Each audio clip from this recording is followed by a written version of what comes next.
Et si Len Bias n'était pas décédé juste après sa draft? Juste après. Hein. C'est la grosse enquête trash talk de cette semaine. On s'installe tranquillou, on vous fait la bise. Vous le savez, tous les lundis de cet été, nous allons faire des petites enquêtes. On en a déjà fait 2, on est passé par les Lakers et les Suns notamment. Et si Chris Paul avait été transféré aux Lakers en 2011? Et si les Suns avaient drafté Karim Abdul-Jabbar? 2 petites enquêtes qui ont déjà bien démarré. On est content d'avoir vu vos commentaires. Hein.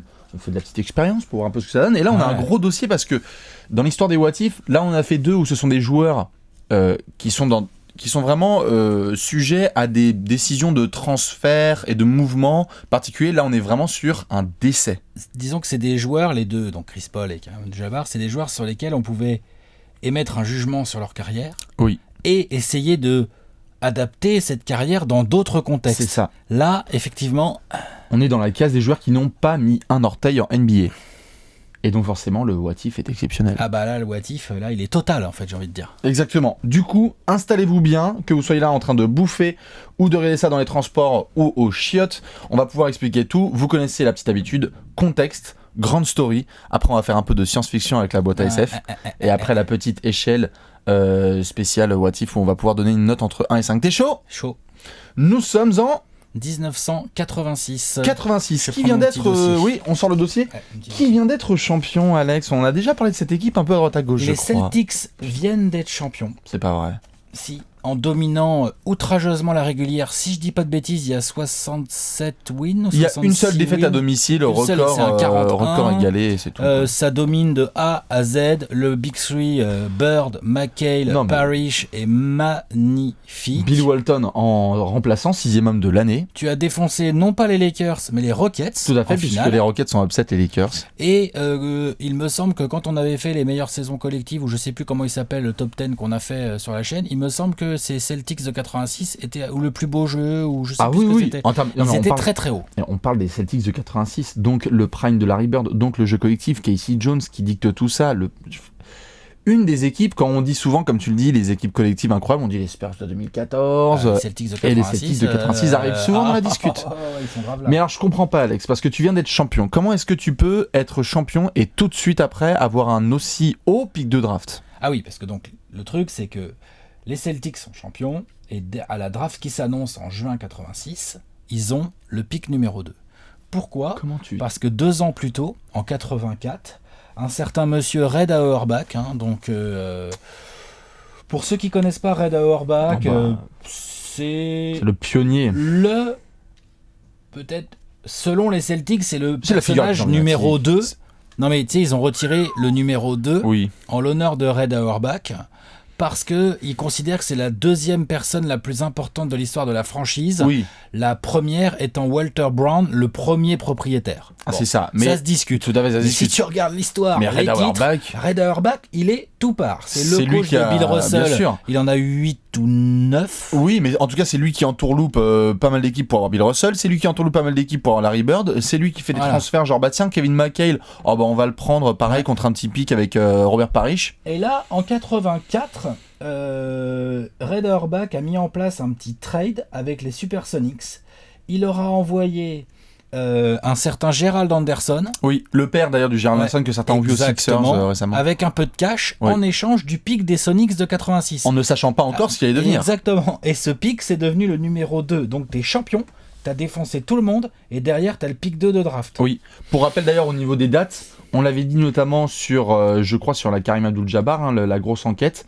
La loterie débarque en 84, donc c'est la 3e édition en 86. C'est la 3e loterie. C'est ça, on est sur la 3e loterie et donc les Celtics se retrouvent numéro 2. Tu te dis, mais attends, incroyable, les mecs ils vont créer une dynastie incroyable. En plus, on voit non pas que Larry Bird et Robert Parrish et Kevin McHale commencent à devenir vieux, mais tu fais une transition vers les années 90 qui semble parfaite. Surtout que parlons de Len Bias, parce que là on a présenté tout le contexte. Donc, Len Bias, le joueur. Le contexte c'est Celtics champion. Oui. C'est un pic numéro 2 de draft alors que tu as déjà un effectif de port. Et dans le même temps, qu'est-ce qui se passe en NCAA? Bienvenue à Maryland. Voilà. Et alors à Maryland, il y a un mec, Len Bias. Mettons tout de suite les choses. Mettons les choses tout de suite au clair. On va se faire ping-pong et certains en ont entendu parler. À l'époque, on va venir sur les stats, le style de jeu, etc. Mais à l'époque, il y avait sérieuse discussion entre Michael Jordan et Len Bias en termes de ailier prospect qui peut tout défoncer. Tout à fait. D'ailleurs, ils se sont joués l'un contre l'autre en universitaire en 84 lors de la dernière année de Michael Jordan, pendant que Len Bias, lui, n'était encore que sophomore. Et déjà, on avait bien vu que c'était un duel qui pouvait tenir de sacrées promesses. Il avait pas peur, Len Bias. Il a fait quoi, Jordan? Vas-y, let's go, on y va. Ailier exceptionnel. Un freak. 2,06. La petite centaine de kilos. Vous pouvez aller voir des images. Il y en a sur YouTube. Bonjour l'athlète. Athlète, genre les épaules déjà bien ciselées, grosse détente. Détente très impressionnante, de la vitesse, des longs bras, mobilité. Donc, en NBA, les Celtics pouvaient lui imaginer sans problème un rôle au poste 3, plus ou moins derrière Larry Bird, ou un rôle à côté de Larry Bird au poste 4. Tout à fait, ou 2, ou enfin, il n'y a pas de problème. Parce que là, pour moi, on parle vraiment d'un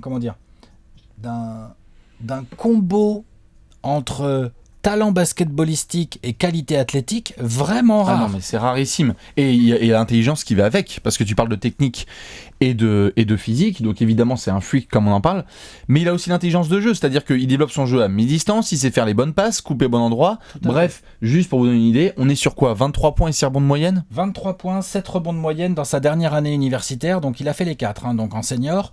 En junior, l'année d'avant, il était déjà très très lourd, à quasiment 20 points et déjà les 7 rebonds.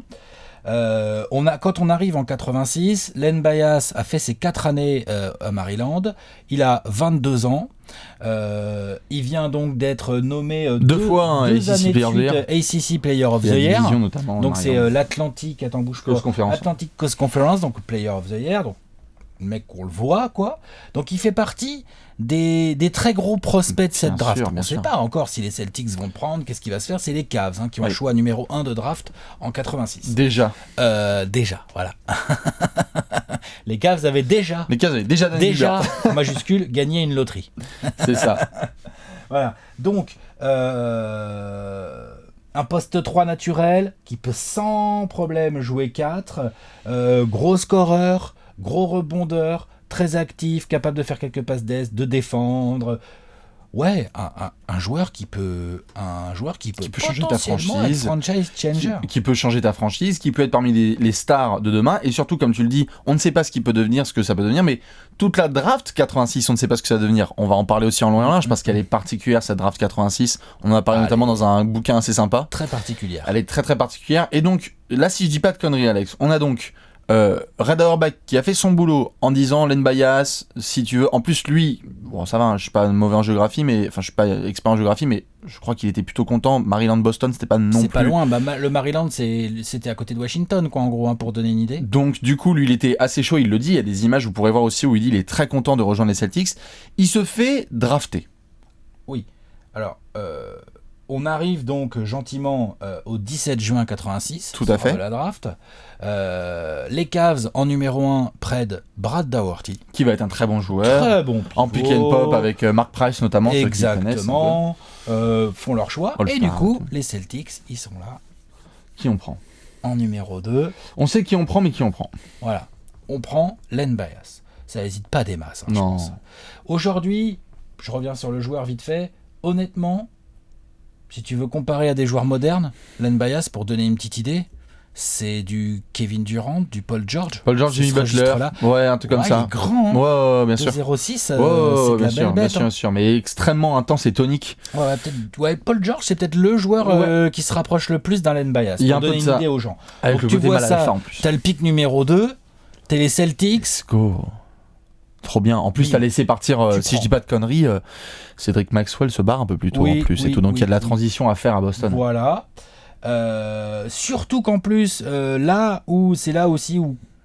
pour avoir fait ma petite enquête avant de faire cette vidéo. Bien sûr. Tu regardes certains journalistes de l'époque d'ESPN ou certains scouts aussi de l'époque qui expliquent que sur ces 2 premières années universitaires, Len Bias faisait un tout petit peu peur à certains scouts à cause d'une certaine difficulté peut-être à le canaliser, à se concentrer, et tout. Bien sûr. Et sur son année de junior et son année de senior, il avait vachement bien corrigé. Il a amélioré ses pourcentages au tir, il a amélioré son côté leadership et son approche du jeu. Donc du coup, honnêtement, en choix numéro 2, il n'y a pas d'hésitation côté Celtics. C'est ça. On prend Len Bias. Tout à fait. Surtout qu'en plus, comme vous venez de le voir, en 84, si je dis pas de conneries, il y a Jojo qui est pris en 3. Clyde Drexler, ça date de... Il est de quelle cuvée, Clyde Drexler? Clyde Drexler, il doit être de la cuvée juste avant. Juste avant, probablement. Puisqu'il est déjà là quand il y a Jojo. Autant on reste encore sur le jeu, très intérieur, autant il y a une arrivée là derrière où t'as envie qu'il y ait des mecs qui leur tiennent tête. Et puis les Celtics l'imaginent bien dans leur jeu collectif, basé autour de Bird, autour de Danny Ainge, bien sûr. avec des intérieurs genre Kevin McHale, ça sait faire des passes, ça joue collectif, c'est technique, tu vois, pour de l'intérieur. Bien sûr. Ça shoot déjà d'un peu loin et tout, même Parrish, il a un petit shoot mi-distance, enfin. Du coup, du côté Casey Jones, Red Auerbach, c'est ça qui est fou. Il n'y a pas d'hésitation. Il n'y a pas de tergiversation. Non, exactement. C'est ça. Et ça paraît parfait. On est le 17 juin, c'est ça ? 17 juin 86. On est le 17 juin 86 et là tout semble parfait. Et les Celtics. Un mec qui se disent putain, il est trop grand et trop costaud pour les ailiers, il est trop rapide et trop technique pour les ailiers forts. C'est nickel. Et on va avoir le temps de le développer puisque devant lui il a juste Larry Bird. Voilà. Ouais. Donc on a le temps de le mettre sous couve. Larry Bird en 86, t'es pas en train de te poser la question de son remplacement. T'es en train de se poser la question de son backup. Il est très fort. Et tu te dis c'est parfait. En plus Larry Bird en mentor. Enfin bon, bref. Tout est parfait. Larry Bird en mentor, c'est-à-dire que tous les jours, tout est parfait. T'arrives à l'entraînement, il y a Larry Bird qui shoot. Toi, tu vas essayer et qui est là 2 heures avant toi. Ah, c'est terrible. Oh là là là là. Mais, comme vous pouvez l'imaginer, dans le titre, les choses ne se passent pas comme prévu. Non, pas tout à fait. Puisque du coup, donc Len Bias, trop content, comme tu le disais, Boston, trop bien et tout. Il rentre au campus. Il rentre au campus le 18, le lendemain de la draft. Et il retrouve ses vieux potes et tout, machin. Ça fait une bonne grosse teuf. Genre... D'abord avec de la tease. Bonne grosse stuff. Dans le dortoir. De son université. Ça s'éclate grave la tête, ça picole, ça se défonce, faut le dire, malheureusement. Les plus jeunes, si vous nous regardez, voilà. On n'est pas en train de vous dire quoi faire, on est en train de vous raconter une histoire. Rappel aussi, on est en 86. On est en 86. À l'époque, vous allez voir, on va sortir de 3 noms. Il y a des mecs qui se font bannir, mais genre, c'est pas parce qu'ils ont fait de la maïzena. On sort des années 70, vous allez voir. De toute façon, la draft 86, on va en parler. On va en parler après. Comme je t'ai dit, on va en parler. La draft 86, bonjour. Elle est sponsor par maïzena, la draft 86. Donc, énorme teuf. Et le 19 au matin, donc le lendemain, 6h du mat, selon les témoignages qui se recoupent là, Len Bias est retrouvé décédé dans sa chambre. Donc là, c'est choc absolu. L'autopsie, dans la foulée, révèle qu'il est décédé, le pauvre, d'un arrêt cardiaque dû à une overdose. Ouais. On lui avait pas diagnostiqué, parce qu'à l'époque, la médecine n'était certainement pas aussi développée qu'aujourd'hui. On l'a su qu'après. Mais en gros, Len Bias n'était pas un fonce-dé. Non. N'était pas un mec qui se défonçait la gueule à la coke. Non, bien sûr. Tous les 4 matins. Là, il a fait la teuf. Il a fait le con. Il a fait un écart. Et malheureusement pour lui, il ne le savait pas, visiblement, d'après ce que tu comprends des témoignages, mais il souffrait de légères arythmies cardiaques. Et mauvais du coup, délire, son cœur n'a pas supporté l'accélération due à la coke. C'est ça. Et du coup, overdose, arrêt cardiaque. Si vous êtes intéressé, il y a un passage, au-delà du fait qu'il y a un ESPN 30 for 30, notamment sur l'NBS. Without Bias, il s'appelle. Exactement. Si vous voulez être choqué notamment par un moment assez marquant, il y a le coéquipier de Len Bias qui appelle les urgences et la conversation est scriptée. C'est poignant. C'est poignant. C'est déchirant parce que tu le vois, il dit il ne peut pas mourir. C'est pas possible. Il est 4h du mat. Len Bias ne peut pas mourir. Venez, faites quelque chose. On est là sur le campus. Il respire plus. C'est vraiment la teuf qui part en couille. Alors que le mec voulait fêter sa draft. C'est complètement dingue en fait quand il pense quoi. Je me permets une comparaison rapide. Vous voyez Boston l'année dernière. Vous voyez quoi Boston l'année dernière. Ouais. Tu prends Jason Tatum. Oui, c'est ça. Le mec décède 2 jours après. Oui. C'est ça. Et qu'on soit bien d'accord. Oui, c'est ça. C'est terrible. Et donc derrière, il y a des hommages qui sont évidemment énormes. Il y a combien de personnes qui se rassemblent ? Alors, les hommages, du coup, bon, c'est un choc. Hein. C'est un choc hallucinant. Red Auerbach, lui, il est dévasté. Et Red Auerbach, il est dévasté. En antenne nationale, à la radio, il compare carrément ça. Il dit que Boston n'a jamais été autant choqué que depuis que JFK s'est fait assassiner. Kennedy. On part à ça. C'est bon. J'ai changé le son. Pour les funérailles, il y aura plus de 10 000 étudiants qui viendront pour ce qu'on appelle l'enterrement, quoi, les funérailles. C'est beaucoup, 10 000 personnes. Un enterrement pour un mec de 22 ans, tu vois, c'est quand même vraiment énorme. Donc c'est un choc complètement... c'est terrible parce qu'il n'a pas mis un seul orteil, quoi. Le lendemain du jour le plus heureux de sa vie. Et Reagan, président à l'époque. Président Reagan à l'époque 86, probablement. Si c'est pas Bush senior. Michael Jordan, qu'il avait connu en fac, hommage. Larry Bird, qui dit que voilà, qu'il aurait aimé le connaître plus, blablabla. Enfin, tout le monde y va de son truc. Ça choque vraiment énormément le monde du basket. Évidemment. Et en plus, avant de revenir complètement sur le cas Len Bias, juste une petite aparté, tu parlais de la draft 86, ça va être l'un des points fondateurs pour David Stern, qui avait déjà, en 84, quand il a pris les pouvoirs de la NBA, il avait déjà lancé une sacrée guerre pour nettoyer, si j'ose dire ainsi, ne voyez pas de côté... non, c'est ça, c'est nettoyer. Il voulait vraiment nettoyer la ligue. La NBA, les années 70, la NBA, honnêtement, les vestiaires... mais en plein temps mort. Les vestiaires, c'est les vestiaires, les bancs et tout, c'est mais en plein temps mort. N'importe quoi au niveau de consommation de drogue.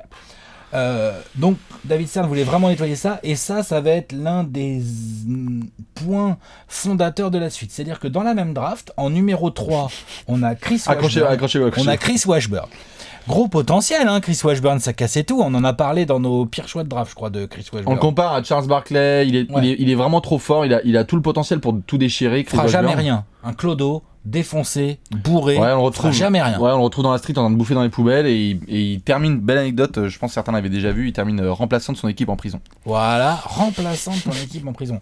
Dans la même draft, il y a un certain Tarpley, Roy Tarpley, il doit être 7-8 de cette draft.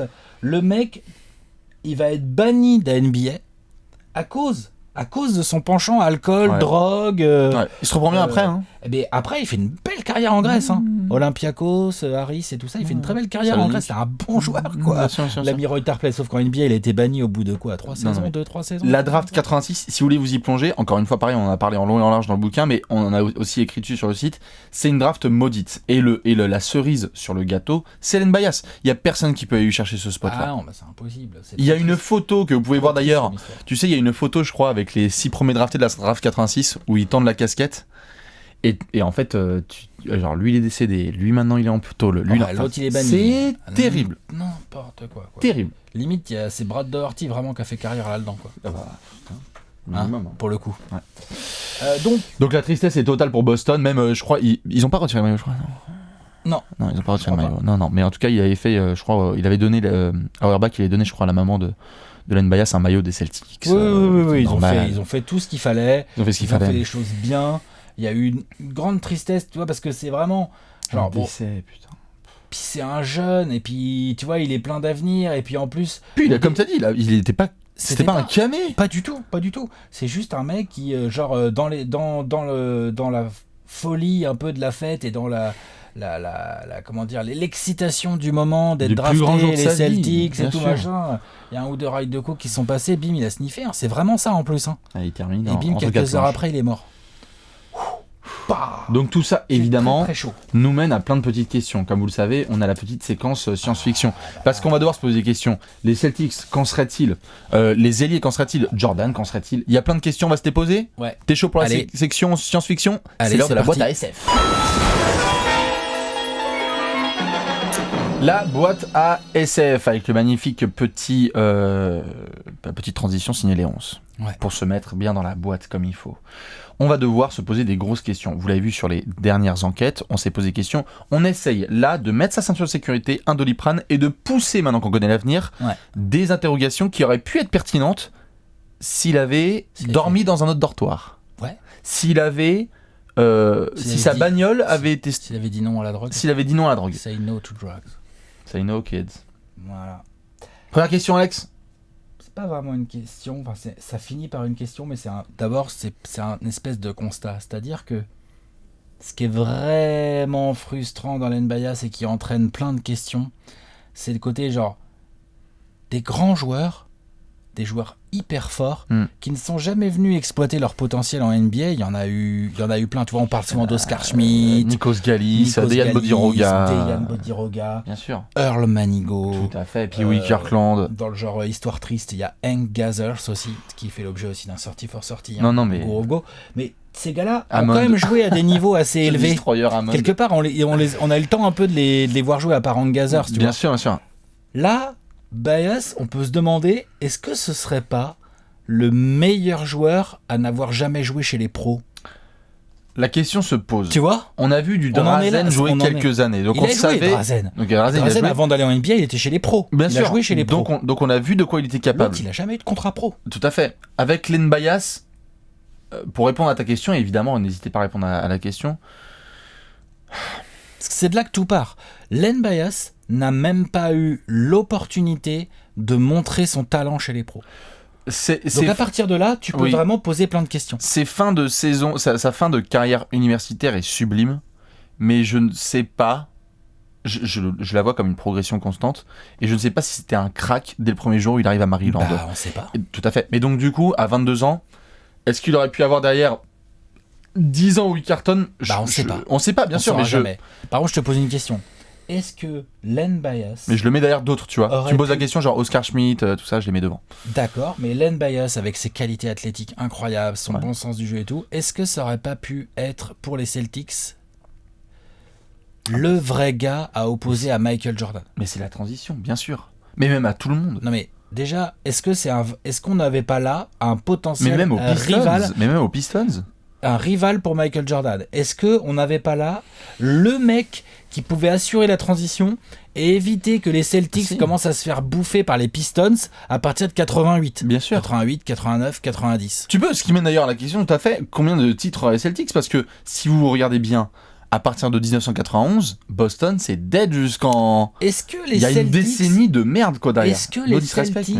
Mais même à partir de 86, en fait, il n'y a plus de titres des Celtics. Oui, mais t'es quand même encore compétitif. T'es encore fort, mais t'as pas de titre. Oui, mais t'es encore compétitif. Oui, mais t'as pas de titre. À partir de 91, c'est vraiment la merde. C'est la dèche. Est-ce que les Celtics auraient genre plus de 20 titres ? Je te pose la question. Tu vois ? Le truc, c'est que quand vous êtes dans une franchise avec un gars aussi intelligent que Red Auerbach, et avec un coach, et avec une formation, genre... Enfin, c'est ouf, quoi. Et puis des mecs pour l'encadrer. C'est comme si Tatum était formé par Kevin Durant demain matin, quoi. Tu vois ? C'est ça dont on parle. C'est ça dont on parle. Et il assurait la transition. C'est comme si Ben Simmons avait été drafté par la franchise dans laquelle il y a LeBron James. Tu vois ? C'est de ça dont on parle. C'est un peu ça. Là, on a un ailier qui se fait drafter dans la franchise d'un Larry Bird dans son prime, quoi. Pas joué. C'est chaud. Donc, franchement, moi, vraiment, je me dis, ça se trouve, les Celtics auraient plus de 20 titres. Ils seraient même pas au coude à coude avec les Lakers, quoi. Ils auraient juste plus de 20 titres et il y aurait juste pas de discussion, tu vois. Est-ce que, par exemple, est-ce qu'on peut se dire que, tu vois, cette domination qu'il y a eu sur l'Est, est-ce qu'on peut se dire que ça aurait permis à Larry Bird d'avoir une fin de carrière où il se fusille un peu moins le dos parce qu'il a un remplaçant, plus fort. Est-ce que la Dream Team serait différente ? Parce qu'au bout de 6 ans, en 92, 6 ans de Len Bias, à mon avis, il fait les 12. Hein. Peut-être. Est-ce qu'il prend la place de Pippen ou de Drexler ? Il y a trop de questions qui sont liées les unes aux autres. Sur Burn, t'as raison, c'est vachement intéressant parce qu'on le voit, il a déjà des soucis au dos, mais il se bute tellement que d'ailleurs... Il est obligé de jouer. Bien sûr. Et il se bute dans le vide en plus parce qu'il y a moins de succès. Ce qui me taquine, de toute façon j'en parlerai après dans l'échelle du what if, ce qui me taquine c'est... On l'a pas vraiment vu jouer contre des pros. Bah non. Et donc du coup, j'arrive pas à le mettre dans une section GOAT de genre waouh, incroyable, Len Bias, si ça se trouve, il aurait marché sur la terre entière. On a vu des gars dominer en NCAA et qui après sont pas très bons. Bah oui, complètement. Lui quand même avait des gros arguments. Lui avait des gros arguments. C'est aussi pour ça qu'on en parle autant, qu'il est dans les médias, que ça a été un choc incroyable. Il y a le côté jeune qui décède dans des circonstances tragiques. Il y a aussi sur l'aspect sportif, genre franchement, il était ce qu'on appelle NBA ready. Bien sûr. Clairement, Len Bias. Mais genre, il n'y avait pas de doute pour moi. il y a un doute sur jusqu'à quel niveau allait son potentiel. Par contre, il n'y a pas de doute pour moi que c'était un contributeur à l'instant T où il rentre en NBA. C'est un contributeur statistique, défensif, énergie, poste 3, poste 4, sixième homme, titulaire, ce que tu veux, genre, tu vois. Genre, c'est un contributeur. Après, jusqu'à quel niveau? Alors ça, on peut pas savoir. De toute façon, pour savoir, il faut qu'il joue. Et d'ailleurs, ça a un impact aussi sur la suite parce que si on veut aller très très loin, les Celtics sont mauvais dans les années 90. Si là, ils ne sont pas mauvais, où joue Paul Pierce? Mais oui. Ah non, mais de toute façon, donc si tu reprends l'histoire, Paul Pierce, quoi. Si les Celtics sont pas dégueux, est-ce que ce sont eux qui draftent Paul Pierce? Pas sûr. Pas sûr. S'ils sont vraiment aussi forts. Est-ce que Paul Pierce, il aurait pas été juste le petit remplaçant de Len Bias en fin de carrière quand il arrive en NBA en 98? Paul Pierce 98, je crois. 98, draft 98, ouais. Donc Len Bias, il aurait eu 12 ans de NBA. Parfait. Hein? 34 piges. Tu vois ce que je veux dire? C'est terrible comme moitié. Attention. Non, c'est sûr, c'est horrible. Évidemment, si vous avez d'autres questions, n'hésitez pas à les poser, on tentera d'y répondre. Nous, on a une grosse échelle du what if à devoir gérer. Exactement, tout à fait. Du coup, on se fait la petite échelle du what if, c'est parti.